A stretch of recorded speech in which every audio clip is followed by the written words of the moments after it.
오늘 우리에게 주시는 하나님의 말씀은 창세기 29장 1절부터 20절까지 말씀입니다. 창세기 29장 1절부터 20절까지를 함께 합독하도록 하겠습니다. 창세기 29장 1절부터 20절까지 말씀입니다. 함께 읽겠습니다. 시작. 야곱이 길을 떠나 동방 사람의 땅에 이르러 본즉 들에 우물이 있고 그 곁에 양 세 떼가 누워 있으니 이는 목자들이 그 우물에서 양떼에게 물을 먹임이라.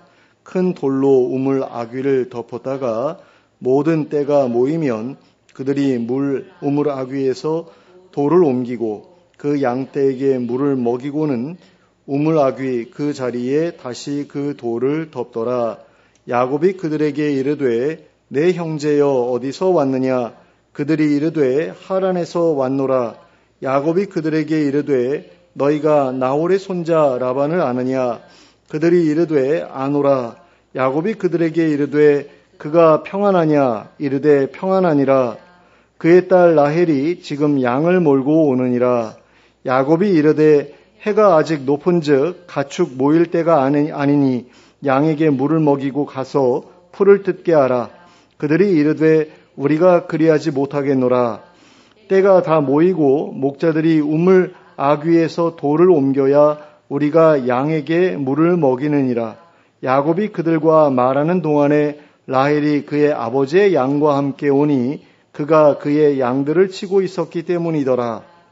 야곱이 그의 외삼촌 라반의 딸 라헬과 그의 외삼촌의 양을 보고 나아가 우물 아귀에서 돌을 옮기고 외삼촌 라반의 양떼에게 물을 먹이고 그가 라헬에게 입맞추고 소리내어 울며 그에게 자기가 그의 아버지의 생질이요 리브가의 아들됨을 말하였더니 라헬이 달려가서 그 아버지에게 알림해 라반이 그의 생질 야곱의 소식을 듣고 달려와서 그를 영접하여 안고 입맞추며 자기 집으로 인도하여 드리니 야곱이 자기의 모든 일을 라반에게 말하며 라반이 이르되 너는 참으로 내 혈육이로다 하였더라.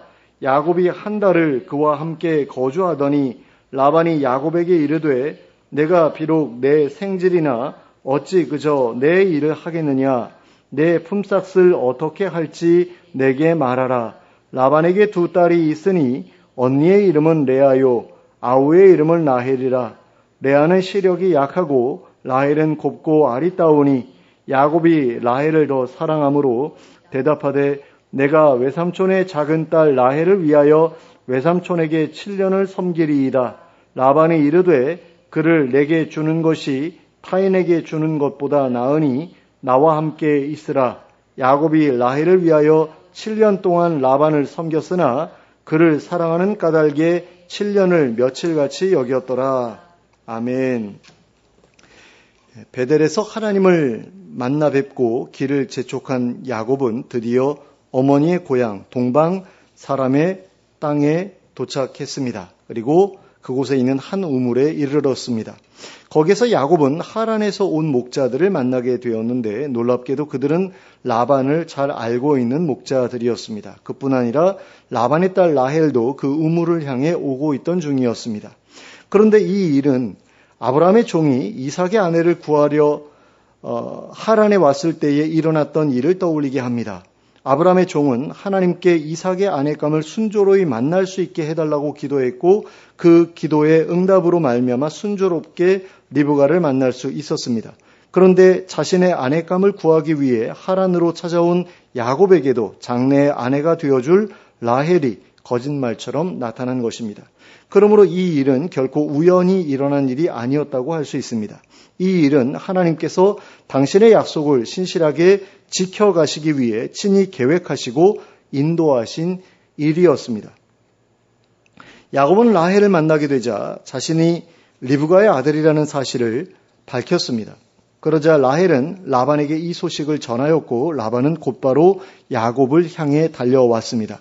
그런데 라반은 왜 그렇게 야곱을 반가워했던 것일까요? 그것은 아마도 자기 여동생 리브가가 이삭에게 시집을 가게 되었을 때 어마어마한 지참금을 받았던 것을 기억했기 때문이었을 것입니다. 그래서 라반이 그때의 일을 떠올리고는 야곱도 상당히 많은 재물을 가지고 하란에 왔을 것이라고 생각했던 것 같습니다. 그래서 그렇게 반가운 마음을 가지고 열심히 달려왔을 것입니다.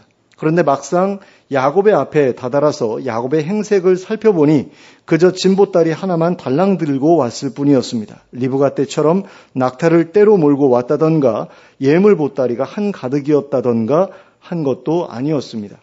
그래서 라반은 혹시 야곱이 몸에 무슨 보물이라도 숨기고 온 것은 아닐까 하는 마음에 야곱을 끌어안고 그 몸을 더듬어 보았습니다. 그런데 아무것도 없는 것을 확인하게 되자 크게 실망하게 되었습니다.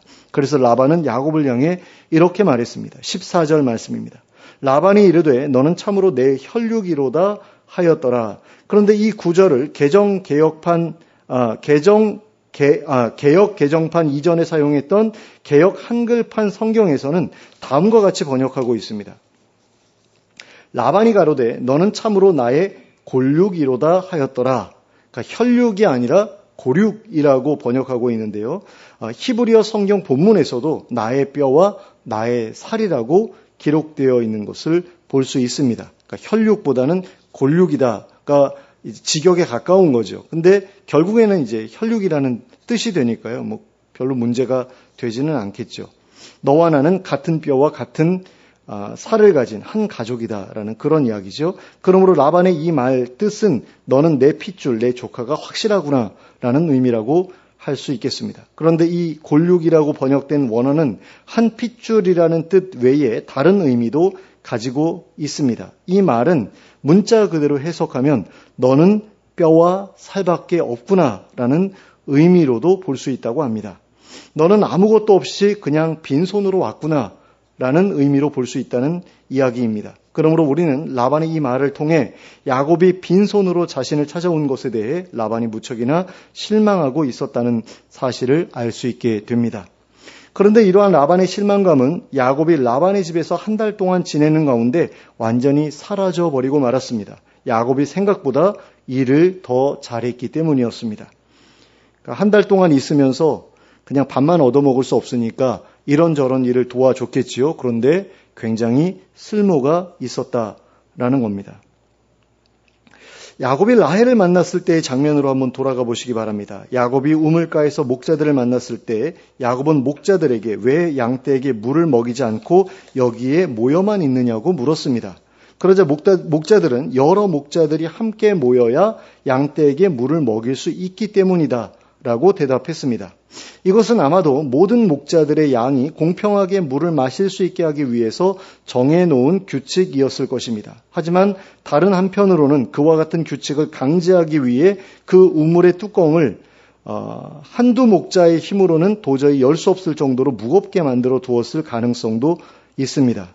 그래서 혼자서 이렇게 여닫을 수 없게 해놔야 여러 사람들이 모여야 열 수 있어야만 다 같이 모였을 때 양에게 물을 먹일 수 있지 않겠습니까? 그래야지 어느 목자만 먼저 먹이고 이제 가면 나중에 이제 뭐 더러워진 물 아니면 다 줄어들어서 먹일 게 없게 되는 어떤 그런 상황, 이런 것들이 생기지 않을 것 아니겠어요? 그래서 여러 목자가 모여야만 그 뚜껑을 옮길 수 있었을 수도 있다라는 거죠. 그렇다면 이것은 그 무거운 돌을 야곱 혼자서 옮겼다는 이야기가 됩니다. 그리고 이렇게 볼 수 있다면 야곱에게는 굉장히 강한 힘이 있었다라고 볼 수가 있는 거죠. 뭐 이게 아닐 수도 있습니다. 그냥 그 뚜껑은 별로 무겁지 않았을 수도 있어요. 근데 어쨌든 같이 모여서 이렇게 해야지 공평하기 때문에 또 그랬을 수도 있기는 합니다. 근데 제가 생각할 때는 좀 무거웠기 때문이 아니었을까라는 그런 생각이 들어요. 읽다 보니까 느낌상 그런 느낌이 오는데 이건 뭐 저만의 느낌일 수도 있고요.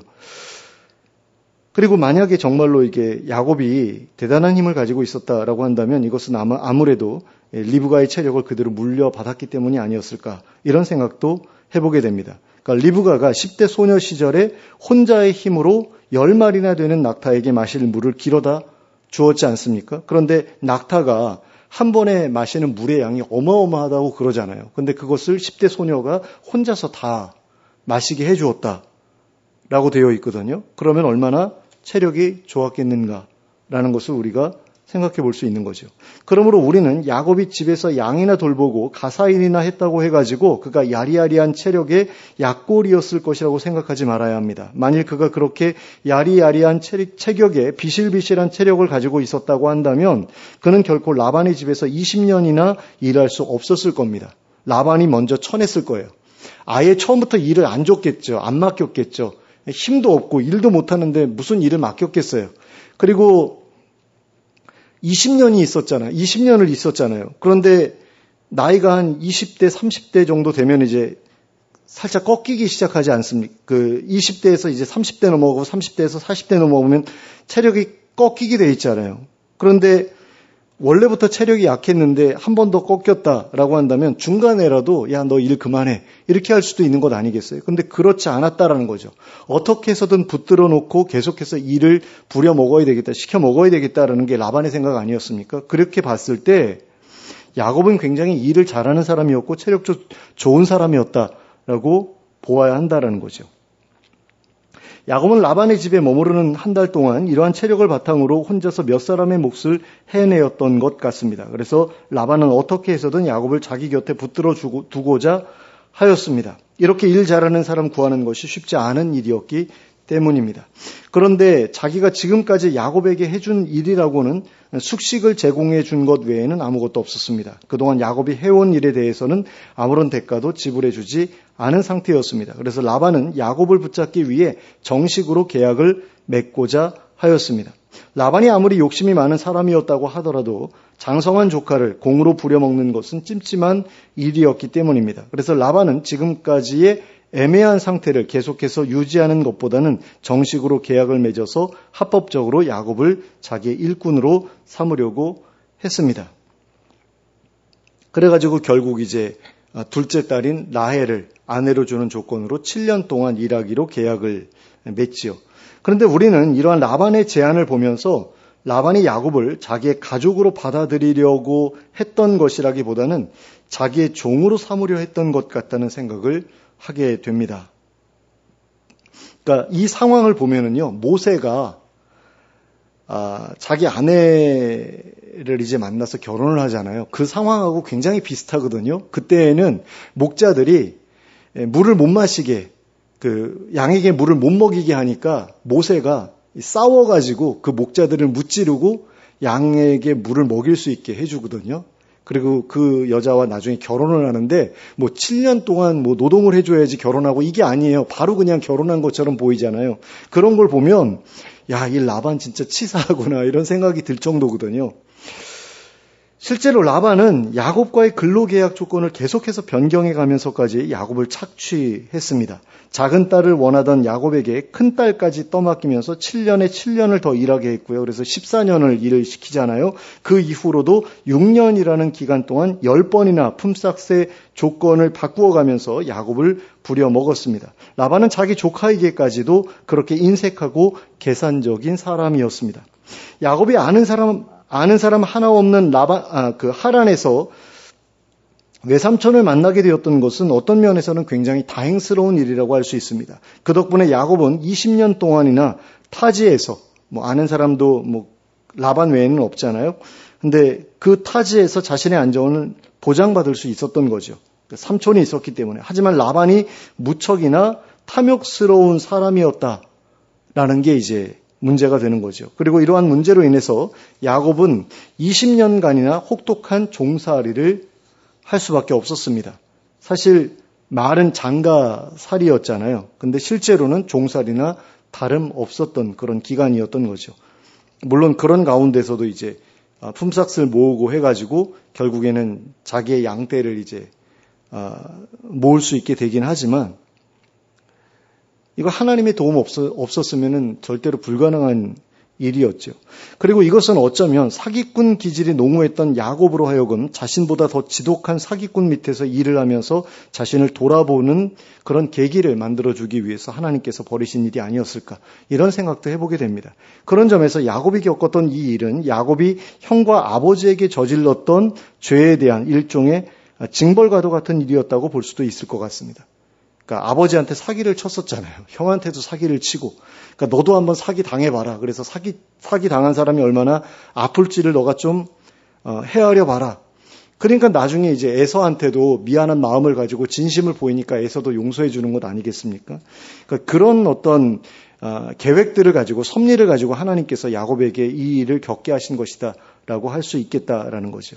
그리고 여기에서 우리는 자신의 삼촌으로부터 이러한 일을 겪게 된 야곱을 보면서 사람을 의지하는 것이 얼마나 헛된 일인가 하는 것을 알 수 있게 됩니다. 라반의 모습만 보더라도 사람은 절대로 신뢰할 만한 존재가 되지 못한다라는 것을 알 수 있지요. 친척이잖아요. 삼촌 아닙니까? 근데 라반처럼 지독할 정도로 이기적인 사람이 아니더라도 자신의 이익이 걸린 문제에서라면 그 누구라도 바르지 못한 선택을 할 수 있기 때문입니다. 그래서 믿을 수가 없다라는 거죠. 그러니까 그렇다고 해가지고 모든 사람을 내가 믿지 않겠다라는 것도 이제 사회생활하는데 굉장히 문제가 되긴 하지만, 그러나 완전히 모든 것을 믿고 의지하기에는 사람이라는 존재가 너무나 연약한 존재이고 악한 존재다라는 그런 이야기입니다. 그런 점에서 사람을 전적으로 의지한다라는 것은 확실히 어리석은 일이라고 할 수 있습니다. 또한 자신의 힘을 의지하는 것도 타인을 의지하는 것만큼이나 어리석은 일이 될 수 있다는 것을 알아야 합니다. 야곱은 다른 사람들보다 강한 체력을 가지고 있었고 또 탁월한 그 목축 또는 목양 기술을 가지고 있었잖아요. 그럼에도 불구하고 라반에게 이용만 당할 뻔하죠. 라반 외에는 자신의 배경이 되어줄 만한 그 누구도 없는 환경에 처해 있었기 때문입니다. 이처럼 상황과 조건이 맞지 않은 상태에서는 아무리 탁월한 능력을 가지고 있더라도 별다른 쓸모를 발휘하기 어려울 수 있습니다. 그런데 우리가 여기에서 기억해야 하는 것은 우리가 아무리 척박한 환경에 있다고 하더라도 하나님께서는 우리가 가지고 있는 재능과 능력을 마음대로 활용할 수 있도록 상황과 조건을 바꾸어 주실 수 있는 분이시라는 것입니다.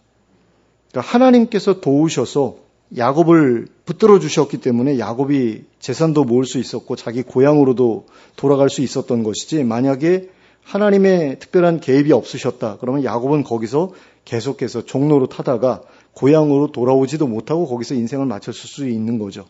그런 거 있잖아요. 고향으로 돌아가야 되는데 다들 원하는 건 금의환영하는 거잖아요. 좀 뭔가 사업적으로 성공해가지고 돌아가는 걸 원하는데, 만약에 그런 것도 아니고 그냥 거짓골로 돌아간다. 그럼 차라리 내가 여기서 죽고 말지. 이런 창피한 모습을 내가 내 가족들에게 보일 수 없다. 이런 심정도 있을 수 있지 않습니까? 그러니까 그런 점에 있어서 하나님께서 도와주셨다라는 것이 굉장히 중요한 그런 의미를 지니고 있다라는 거죠. 야곱의 인생에 있어서. 근데 만약에 자기 힘만 의지하고 자기 힘으로 뭔가 해보려고 했었다라고 한다면 절대로 성공할 수 없었을 것이다라는 겁니다. 그런 점에서 우리가 의지해야 할 분은 오직 하나님뿐이시다라는 것을 우리가 기억할 필요가 있겠습니다. 그분만이 신뢰할 만한 분이시고 그분만이 우리를 언제나 정직하고 공정하게 대하시는 분이시기 때문입니다. 하나님은 결코 라반과 같은 분이 아니시지요. 하나님은 우리를 종이 아니라 가족으로 삼기를 원하시는 분이십니다. 그리고 우리에게 일을 맡기실 때에는 언제나 정당한 보상을 해주십니다. 절대로 우리를 계산적으로 대하지 않으십니다. 인색하게 대하지도 않으시지요. 늘 후히 주시고 넉넉히 주시는 분이십니다. 부모가 자식에게 하듯이 넘치게 베풀어 주시는 그런 분이십니다. 그러므로 사람이 아니라 하나님을 의지하는 우리가 될 수 있길 바랍니다. 그리하여 하나님의 인도하심과 보호하심 가운데 하나님의 후히 주시고 넉넉히 채워주시는 은혜를 늘 풍성히 경험하며 살아가는 우리 모두가 될 수 있기를 예수 그리스도의 이름으로 축원합니다. 함께 기도하겠습니다. 사랑의 하나님 아버지, 야곱이 라반을 만났을 때 얼마나 반가웠을지를 생각해 봅니다.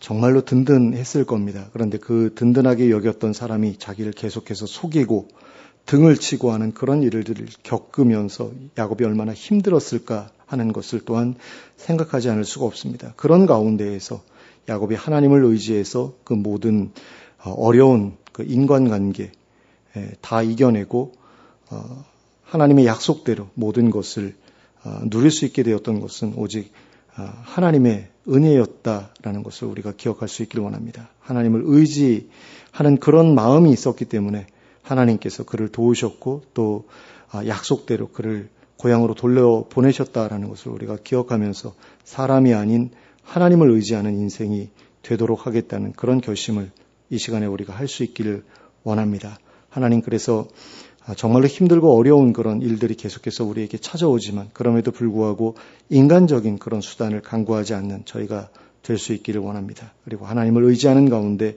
하나님 세상과 타협하지도 않는 저희들이 될 수 있게 해주시길 원합니다.